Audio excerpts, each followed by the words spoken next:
새해 첫 주일의 예배를 살아계신 하나님께 드립니다. 세상은 전쟁과 분쟁이 그치지 않고 하나님의 사랑과 공의와 평화를 필요로 하지만 하나님을 찾지 않고 그 문제를 여전히 스스로 해결하려고 합니다. 사랑과 공의와 평화의 하나님께서 분쟁의 세상 가운데 임재하셔서 통치하여 주시옵소서. 사람의 모든 뜻은 깨어지고 오직 하나님의 뜻이 실현되기를 원합니다. 사람의 뜻의 한계를 깨닫는 올 한 해가 되게 하시고 하나님께로 돌아오는 많은 믿음의 백성들이 일어나게 역사하여 주시옵소서. 우리나라의 고령화 시대의 준비를 위하여 지혜를 구합니다. 다음 세대의 일자리와 주거지 문제를 하나님 해결해 주시옵소서.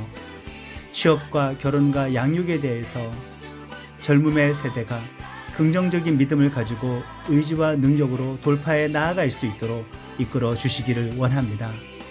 특별히 여객기 사고로 상처 입은 유가족들을 하나님께서 친히 위로하여 주시고 상한 마음을 고쳐 주시옵소서. 이 충격적인 사고의 수습과 조사가 잘 진행이 되어서 같은 사고가 다시 반복되지 않게 도와주시고 이들의 죽음이 헛된 죽음이 되지 않도록 하나님께서 역사하여 주시기를 원합니다. 신앙과 공동체를 떠난 자들이 하나님께 돌아오는 한 해가 되게 하시고 수많은 마음속에 의지했던 우상들이 무너지고 다시 한번 복음으로 새 삶을 출발하는 올 한 해가 되게 역사하여 주시옵소서. 많은 영혼들이 하나님의 사랑과 용서와 위로와 치유를 알 수 있는 복된 한 해가 되도록 은혜의 해를 선포하여 주시기를 원합니다. 특별히 풍성한 열매를 품게 될 나는 교회의 예배 처소 변경을 위해서 기도를 드려오니 사랑이 많으신 하나님께서 나는 교회의 예배 처소를 꼭 준비하시고 인도해 주시기를 원합니다. 이 예배에 성령 충만하고 풍성한 은혜를 경험할 수 있도록 기름 부음이 흘러 넘치기를 원합니다.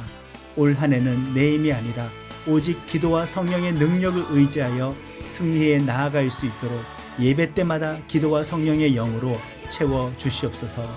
그리고 모든 예배자들이 예배의 연장선상인 삶의 자리로 나아가 열정적인 승리자의 삶을 살아갈 수 있도록 강건케 세워 주시옵소서. 이 모든 말씀 예수님의 이름으로 기도드립니다. 아멘.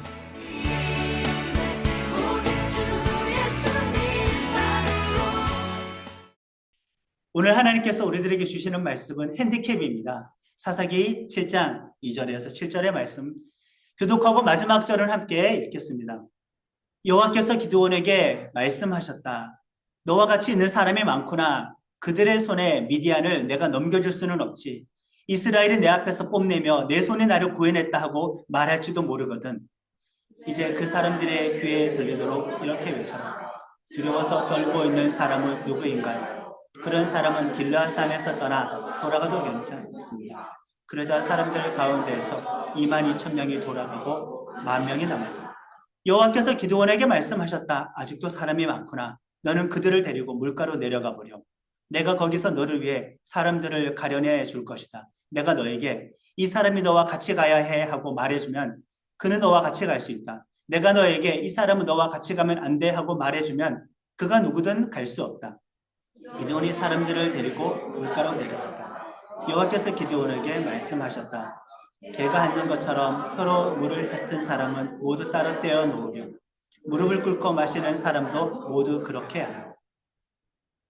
손으로 물을 떠서 입에 대고 핥은 사람의 수가 300명이었고 나머지 사람들은 모두 무릎을 꿇고 물을 마셨다. 여호와께서 기드온에게 말씀하셨다. 핥은 사람 300명을 데리고 내가 너희를 구해내 주어 미디안을 너희 손에 넘겨줄 것이다. 다른 사람들은 다 제자리로 돌아가게 하렴. 아멘. 어떤 열등감과 약점을 컴플렉스라고 합니다. 외모에 컴플렉스가 있는 사람들이 있죠. 키가 더 컸으면, 내가 좀 더 예쁘거나 잘생겼으면, 피부가 좋고 몸매가 좋았으면 더 성공할 수 있었을 텐데 그 컴플렉스를 가지고 있습니다. 많은 사람들은 신체 어떤 부분이나 얼굴 중에서도 마음에 안 들어하는 몇 가지는 가지고 있습니다. 사진을 찍을 때도 이왕이면 잘 나오는 각도를 찾아서 사진을 찍습니다. 내 컴플렉스를 가리기 위해서 화장에 더 많이 집중을 하기도 하고 또 성형수술을 하기도 합니다. 우리나라가 전 세계 1등이지요.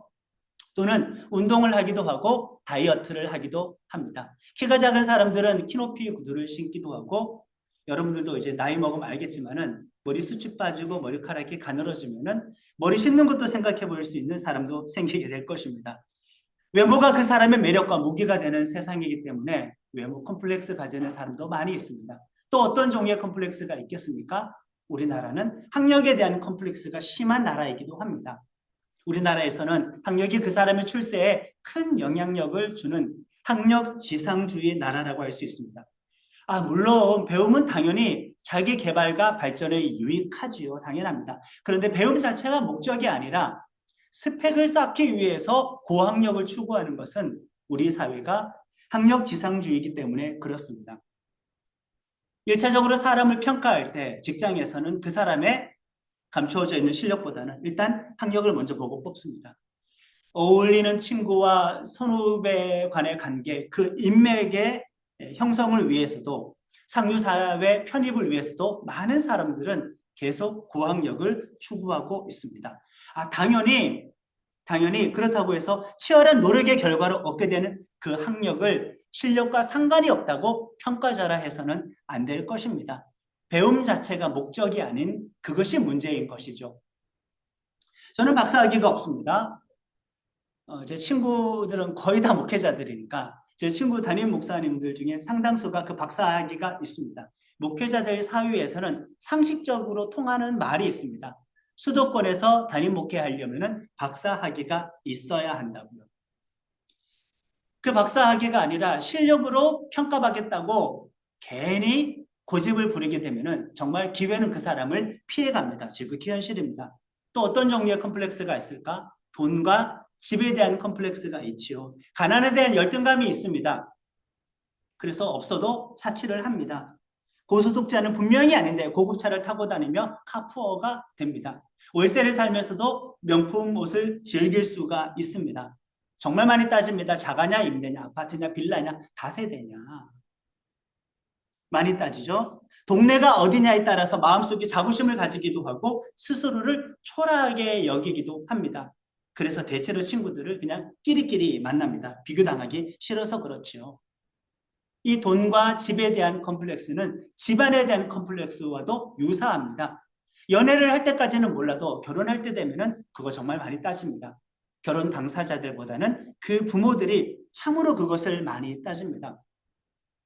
20대들보다는 조금 더 세상을 배워나가고 현실을 알게 되는 30대, 40대로 올라가면은 결혼할 때 그 조건들을 정말 많이 따집니다. 급수가 비슷한 집안끼리 엮여야 되는 거 아니냐, 어울려야 되는 거 아니냐, 정말 그렇게 따지게 됩니다.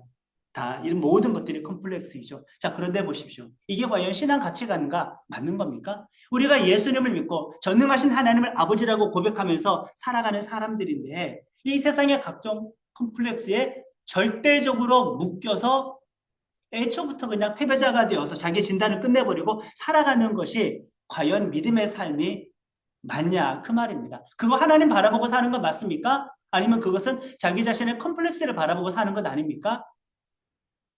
컴플렉스에 의해서 좌우되는 인생이라고 단정을 내렸다면 예수 믿는 사람의 바른 태도라고 절대 볼 수가 없습니다. 우리는 나 자신의 한계를 바라보고 살기로 결단한 거 아니죠. 우리는 예수님을 믿고 살아가기로, 예수님 바라보고 살아가기로 결단한 신앙인들입니다.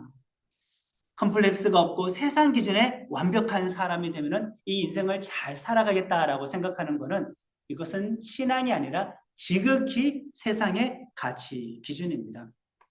우리는 우리를 축복하시는 하나님 아버지를 믿고 있고 하나님도 자 너가 나를 믿으려면 자격이 필요한데 좀 조건이 필요한데 너의 등급을 좀 올려놓고 와라. 너의 그 컴플렉스를 좀 해소해 놓고 와라. 우리 교회는 같은 급수끼리만 모여야 돼. 자격 미달인 사람은 그렇지 않잖아요. 죄인들로 오는 거잖아요. 병자들이 오는 거잖아요. 약자들이 오는 거잖아요. 상처 입은 자들 오는 것 아닙니까? 있는 모습 그대로 오는 것이 주님 품이고 주님께서는 있는 모습 그대로의 우리들을 받아주시고 용납해 주시고 당신의 능력으로 우리를 보호하시고 동행해 주시겠다고 약속을 하셨습니다. 오늘 우리가 본문에서 이제 기드온 사사가 미디안과의 전쟁을 앞두고 있는 것을 보게 되는데 지금 연합군이 쳐들어왔습니다. 유목민 연합군입니다. 자, 이미 우리는 몇 주 기드온 사사에 대해서 말씀을 드렸습니다. 기드온 사사는 컴플렉스가 많은 사람이었을까요? 자존감이 높았던 사람이었을까요? 앞선 여러 구절들과 사건 정황을 보면은 이거는 그냥 상상이 아니라 지극히 객관적으로 거룩한 상상을 할 수가 있는데 기드온 사사는 컴플렉스가 아주 많았던 사람입니다. 일단 그는 소심한 겁쟁이였습니다. 리더로 설 수 있는 사람도 아니었습니다. 드러난 구절을 보면 주변에 친구들도 많지 않았던 것 같습니다. 집안도 그렇게 대단한 집안은 아니었던 것 같습니다. 신앙도 별로 없었어요. 회개할 줄도 몰랐습니다. 주어진 어떤 고통스러운 상황에 대해서 그냥 하나님 핑계나 대면서 회피하고 책임을 전가하는 그런 사람이었었습니다. 싸움을 잘할 것처럼 기골이 장대했을 거라고 그렇게 머릿속에 이미지가 그려지십니까? 왜소한 모습으로 그려지십니까? 앞선 구절들을 보면은 등치도 그렇게 키도 그렇게 크지 않았을 겁니다. 다윗처럼 얼굴이 잘생겼을까? 매력적인 외모였을까? 미남이었을까? 그런 모습이 상식적으로 그려집니까? 아니 그냥 저절로 평범한 정도 외모라고 그려지십니까? 이렇게 기드온은 정말 많은 컴플렉스가 있었어요. 오히려 얍삽하고 그냥 비겁한 모습이 있었던 그런 쪼잔한 사람이 기드온 사사였었습니다. 기드온의 이름의 뜻은 무엇인지 아십니까? 적을 베어버리는 자라는 뜻입니다. 쉽게 말하면 그냥 적들에 대한 파괴자라는 뜻입니다. 그런데 그는 겁쟁이입니다. 소심한 자입니다. 그러면은 그 이름을 지어준 아버지의 기대에 부응한 인생을 살아왔다고 볼 수도 없는 사람이죠. 부모 기준치에 도달하지 못했던 사람, 부모를 실망시켰던 사람, 부모가 바랬던 만큼의 성공적인 인생을 지금까지 살아오지 못했던 사람이라고 확인할 수 있습니다. 컴플렉스가 아주 많은 사람이지요. 하나님이 그렇게 그 사람을 설득하고 증거를 보여주고 기적도 보여주면서 못하겠다고 안 하겠다고 뒤로 빼는 이 기드온을 겨우겨우 사사로 끌어내어서 지금 미디안과의 싸움터로 보내버린 겁니다. 전쟁을 앞두고 있지만 그는 담대한 용사는 아닌 겁니다. 그의 내부에 모든 컴플렉스가 극복이 되었나요? 해결이 되었나요? 아니에요. 그 상태 그대로 지금 믿음의 큰 전쟁을 앞두고 있습니다. 우리가 작년과는 크게 달라지지 않는 모습을 가지고 올 한 해를 살아가듯이 큰 상황과 조건이 달라지지 않았는데 나는 내 모습 그대로 여전히 똑같은 어떤 장애물에 맞닥뜨리듯이 지금 기드온은 그렇게 싸움터로 향해 있습니다. 이런 기드온이 전쟁을 앞두고 있어요.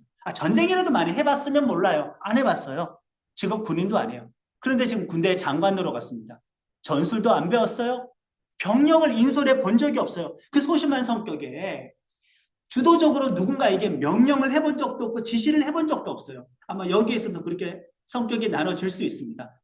누군가 지시하는 사람이 있고 지시받는 것을 좋아하는 그런 소심한 사람이 있을 수도 있습니다. 기드온은 지시해 본 적이 없습니다.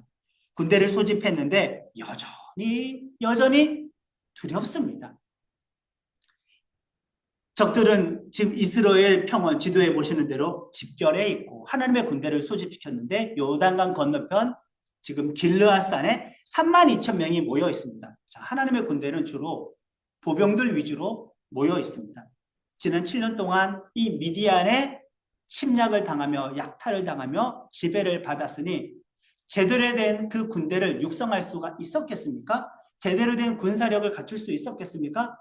군사력을 증강시키는 거 이 미디안들이 그동안 나 돕겠습니까? 제대로 된 군대를 육성할 수 없는데 그냥 오합지졸 32,000명 모여 있는 겁니다. 농민병들이죠. 적들은 어떠한가? 무기도 좋습니다. 지금 하나님의 군대에는 기마병이 없습니다. 뭐 가축 하나 키울만 하면 미디안이 와서 훔쳐가 버리니까. 전차 부대 당연히 없습니다. 전차를 어떻게 만들고 숨긴단 말입니까? 훔쳐가 버립니다. 그에 비해서 적들은 지금 월등한 군사력을 가지고 있습니다. 12절의 말씀을 함께 합니다. 미디안과 아말렉과 모든 동쪽 사람이 골짜기를 뒤덮고 있었다. 메뚜기처럼 많았다. 그들의 낙타도 셀 수 없었다. 바닷가의 모래처럼 많았다. 병력 숫자 자체라도 압도했으면 모를까.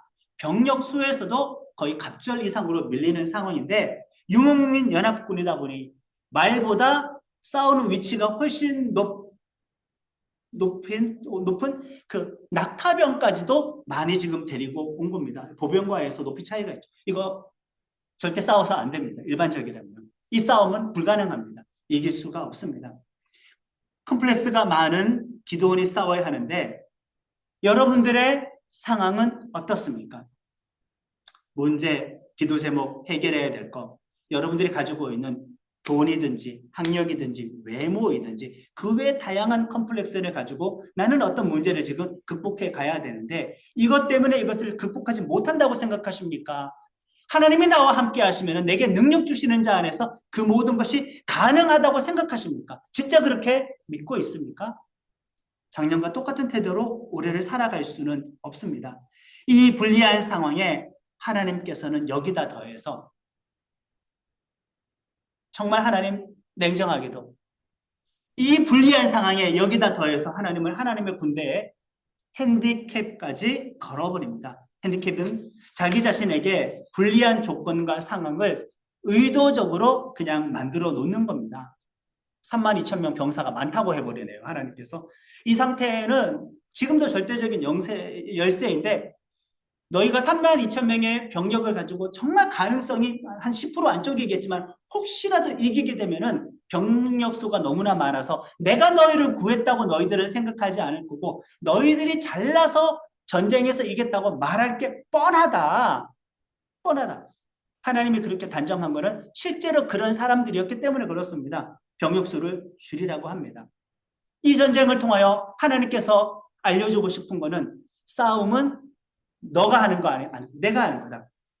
너의 강점으로 싸우는 것이 아니라 내 능력으로 싸우는 거다. 이 싸움의 결과를 통하여 너는 내가 살아있는 것을 알아야 되고 회개해야 되고 나에게 돌아와야 된다.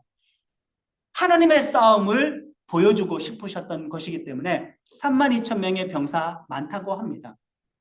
병력 감축을 지시하셨습니다. 현대 전쟁에서 있을 수 있는 일인가? 의도적으로. 지금 그들을 이끌고 있는 건 누구예요? 기드온이에요. 컴플렉스가 많은 사람이에요. 거기다가 하나님께서는 핸디캡까지 걸어버리십니다. 왜? 그 공백을 하나님의 능력으로 메꿀 것이기 때문에.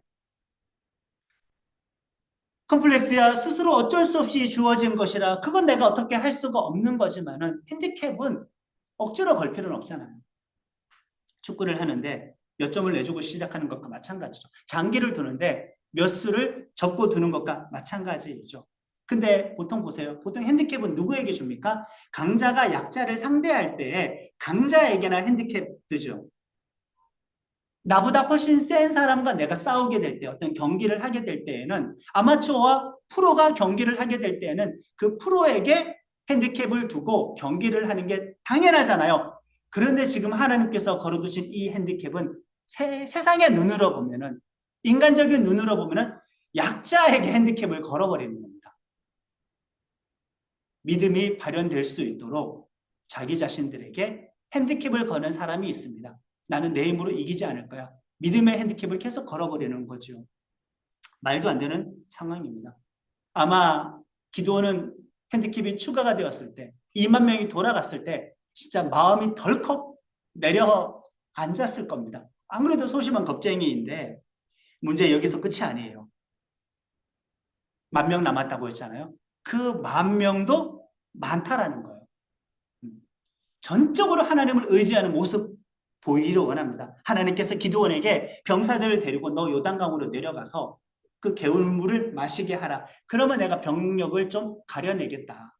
지시를 하는데 10,000명의 병력을 데리고 요단강으로 내려가 물을 마시게 했더니 9,700명의 사람들은 엎드려서 얼굴과 입술을 직접 물에 대고 물을 마시고 300명의 사람은 무릎을 꿇고 손으로 물을 훔쳐서 물을 마시는, 물 마시는 동작에서 이렇게 숫자가 나누어졌습니다. 그리고 9,700명을 돌려보내는 겁니다. 9,700명. 말도 안 되죠. 거의 그냥 90%의 그 이상의 첫 32,000명에 비하면은 거의 그냥 99%에 가까운 그 병력들을 돌려보낸 겁니다. 어떤 사람은 이 부분에 대해서 잘못 해석할 수가 있습니다. 이 300명은 정말 영화 300에 나오는 스파르타의 용사들처럼 초정예 특수부대 300명을 출연한 것이라고, 대단한 사람들이라고, 일당백의 300이라고 그렇게 잘못 해석을 하는데, 소수 정예를 뽑은 것이 아니라 그냥 소수를 뽑은 거예요. 왠지 아세요? 초등학생 10,000명과 싸우는데 예를 들어서 UFC 격투기 선수 300명을 데리고 가서 이겼어요. 이거는 하나님의 은혜와 능력이에요. 그냥 자기들이 잘나서 이긴 거죠. 일반 보병들을 상대하는데 특전사들 300명을 데리고 전투를 시켰어요. 그래서 그 소수가 이겼어요. 이거는 하나님의 능력이에요. 그냥 자기들이 싸움을 잘해서 그런 거예요. 여기서 오해하는 것은 이 300명은 소수 정예를 뽑은 것이 아니라 일반 병사를 그냥 뽑았던 겁니다. 우리가 하나님 앞에 그래요 하나님, 저는 하나님을 의지하기 위해서 저는 핸디캡을 걸 것입니다라고 여러 가지 핸디캡을 걸기 시작하는데, 솔직히 그거 핸디캡 거는 척하며 하나님을 의지하는 척 해놓고 없어도 되는 것들만 내게해서 제거해요. 이것만큼은 내가 포기하면 안 되는 것들은 여전히 붙잡아요. 하나님을 믿는 것처럼 연기를 해요. 흉내를 내요. 그런데 하나님은 진짜 이렇게 돌려보내버리셨습니다. 문제는 지금 이 상황까지 왔는데 기드온은 어떠한 상태였을까? 여전히 그의 마음속에는 두려움과 의심이 남아 있었습니다. 그러니까 지금 콤플렉스에 핸디캡이 더해져 버렸습니다. 와, 과연 감당할 수 있을까? 맨 처음 모인 병력에서 99%. 이 전쟁이 가능할까? 근데 하나님께서는 기드온에게 그 300명을 데리고 전쟁하면은 내가 저 연합군들을 너에게 넘겨주겠다고 약속을 하셨어요. 그 말을 들었음에도 불구하고 머리는 그냥 하얘집니다. 우리가 교회에서 믿음의 말씀을 들어도 세상 걱정 사라지지 않잖아요. 내일 걱정 사라지지 않잖아요. 그래, 하나님이 나와 함께하면 내가 못할 일이 어디 있겠냐? 내가 인내하지 못할 일이 어디 있겠냐? 극복하지 못할 일이 어디 있겠냐? 난 두려워하지 않는다. 난 담대할 거다. 그러나 또 그 문제에 부딪히면은 그 믿음의 결심은 순식간에 와르르 무너져 내리는 것이 아닙니까? 저 집결지의 장막을 보니까 그냥 장막이 그 언덕 아래에 이스라엘 평지에 그냥 쫙 텐트가 깔렸습니다. 막 낙타들도 여기저기 지금 풀을 뜯고 있고 묶어놓고 있고 야밤이었거든요. 곳곳에 횃불이 막 밝혀져 있는데 이미 그 주둔지의 규모만 보고도 그 병력의 규모를 짐작할 수가 있었고 그 군사력을 짐작할 수가 있었습니다.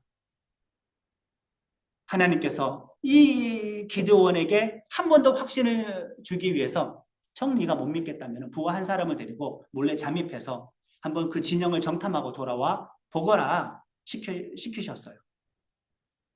기드온이 부하 한 사람을 데리고 몰래, 어두운 캄캄한 밤입니다. 오늘처럼 뭐 전기불 조명이 없으니까 은폐하기 참 쉬워요. 그리고 연합군으로 결성이 되었으니 내가 거기 간다고 해서 내가 기드온인지 내가 이스라엘 병사인지 그 사람들이 어떻게 알겠습니까?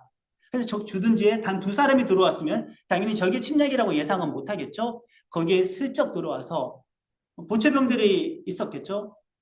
그 중에 2사람이 하는 이야기를 이 기드온이 엿듣게 되는데 한 명이 지난밤에 꿈꾼 이야기를 하는 거예요.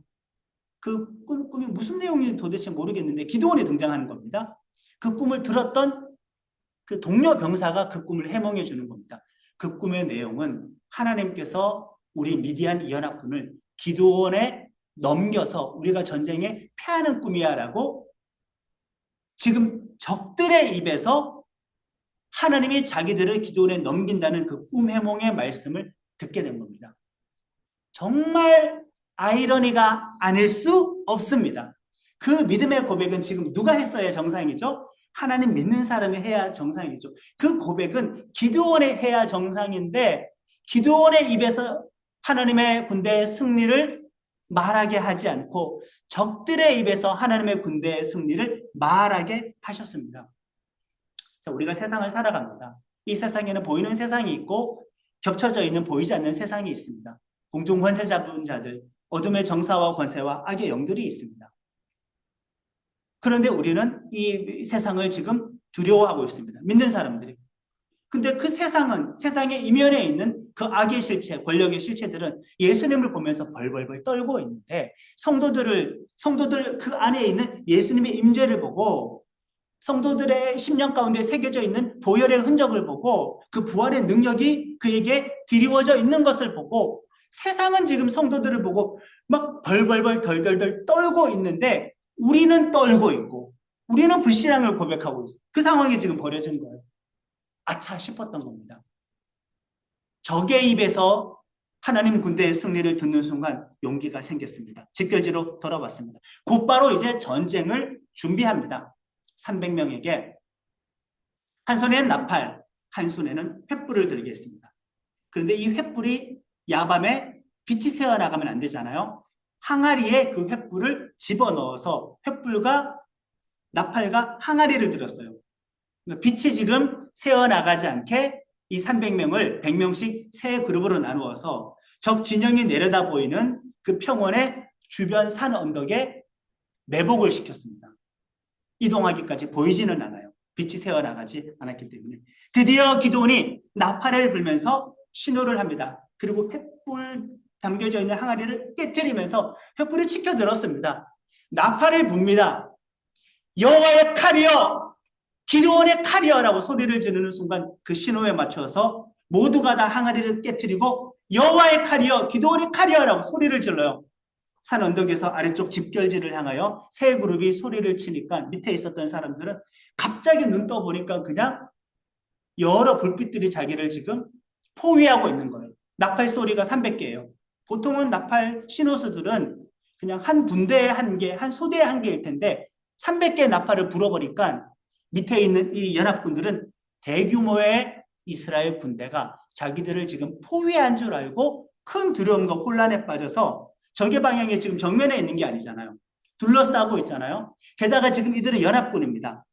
다른 종족이 섞여 있어요. 자기들끼리 적인 줄 알고 칼을 치면서 싸우기 시작하는데 대패해버렸습니다. 그냥 칼도 들지도 않고.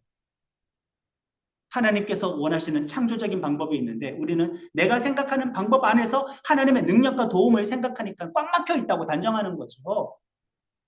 내가 생각하는 방법 안에서만 하나님께서 역사한다고 단정을 하니까. 근데 내가 생각하는 방법은 세상의 컴플렉스를 극복하는 세상 능력들밖에 없거든요.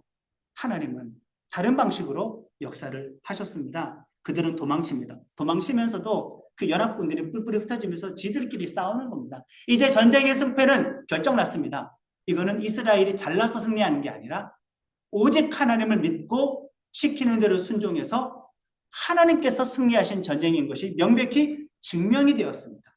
이제 도망가는 적들을 추격해야 되는데 그제서야 기드온은 여러 전령들을 보내어서 주변 지파에서 군대를 재소집을 해서 도망가는 적들을 추격해서 사륙하기 시작했습니다.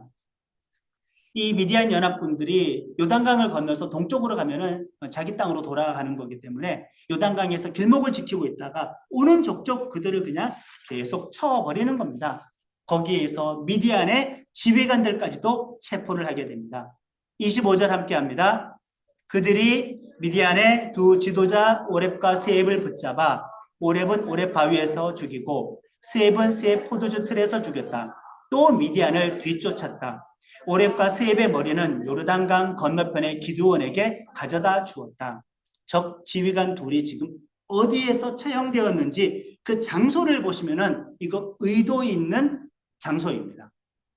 바위와 포도즙 틀에서 두 지휘관이 죽었습니다. 누가 생각납니까? 바위와 포도즙 틀. 기드온이 사사로 발탁받을 때 의심이 많아서 증거 보여달라고 했잖아요. 그 첫 증거가 바위에 기드온이 재물을 올려놓았는데 바위에서 불이 나와서 그 재물을 태워버렸던 그 증거로 기드온이 하나님의 부름에 순종하기로 했었잖아요. 근데 그 바위, 동일한 바위는 아니지만은 바위입니다. 하나님께서 기드온이 예배드렸던 그 바위의 장소, 예배의 자리에서 승리가 일어나게 했습니다. 우리의 삶의 예배자, 삶은 우리의 예배의 자리예요. 내가 예배자로 하나님 바라보는 자로 이 삶을 살아가면은 그 장소, 그 바위에서 우리는 승리자로 나의 운명이 전환이 된다. 포도즙 틀은 무엇입니까? 기드온이 사사로 뽑히기 전에 미디안이 두려워서 몰래 숨어서 밀타작했던 장소가 아닙니까? 소심한 겁쟁이가 비겁하게 숨어서 밀타작했던 장소에서 적의 장수를 죽였습니다. 컴플렉스가 있었던 사람, 핸디캡이 있었던 사람이 그 영역에서 하나님의 능력이 임하니까 그 자리가 승리자의 자리가 된 것입니다. 이 두 곳이 상징적인 의미가 이렇게 있습니다.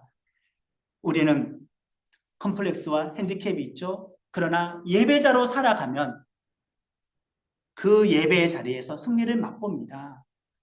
우리는 나의 삶의 자리가 과거에는 실패의 포도즙 틀이었다고 한다면은 하나님의 능력을 의지하고 살아가면은 그 자리가 나는 이기는 자리가 된다. 예수님은 모든 이름 위에 뛰어난 이름. 예수님의 권세는 모든 권세보다 뛰어난 권세. 그분은 하나님 아들이시며 곧 하나님이십니다. 우리의 구원자이십니다. 그분이 우리와 동행하시고 보호하십니다. 두려워하지 말고 믿기만 하라. 99%의 핸디캡도 우리를 승리로 이끌어갈 수가 있습니다. 나의 콤플렉스와 핸디캡 때문에 패배를 전제하면서 올해의 작년처럼 반복하지는 않으시겠죠? 문제 없습니다. 올해를 시작하면서 자, 어떤 컴플렉스를 여전히 가지고 출발합니까? 무엇을 바라보시겠습니까? 어떤 핸디캡이 주어졌습니까? 그러나 이 컴플렉스와 핸디캡은 하나님이 일하시는 통로가 된다. 하나님의 능력이 발현되는 그 축복의 통로가 된다.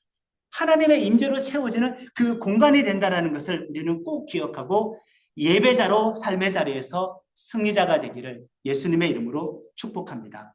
아멘. 찬양하겠습니다.